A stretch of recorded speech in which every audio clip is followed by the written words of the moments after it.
دو لوگوں سے نہیں جیا جا سکتا، ایک وہ عورت جو حیادار نہ ہو اور ایک وہ مرد جو وفادار نہ ہو۔ جب بے وفائی ثابت ہو جائے تو انتظار خود بخود ختم ہو جاتا ہے۔ عورت کو ایک لمحے کے لیے بھی محبت کا احساس ملے تو وہ اسی لمحے میں قید ہو جاتی ہے۔ عورت ملکیت نہیں، محبت کے حصار میں جینا چاہتی ہے۔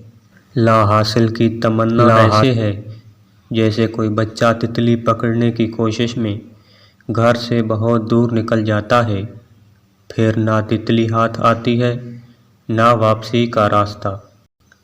عورت کو اگر وقت، محبت اور عزت دی جائے تو وہ جان دے سکتی ہے، مگر کبھی بے وفائی یا دھوکہ نہیں دے سکتی۔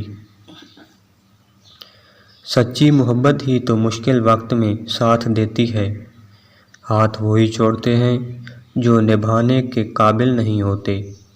عورت کی صرف ایک چیز مرد کو بے قرار، بے چین کر دیتی ہے، اور وہ ہے عورت کی خاموشی، کیونکہ عورت کی خاموشی چیخ چیخ کر رونے کے برابر ہوتی ہے۔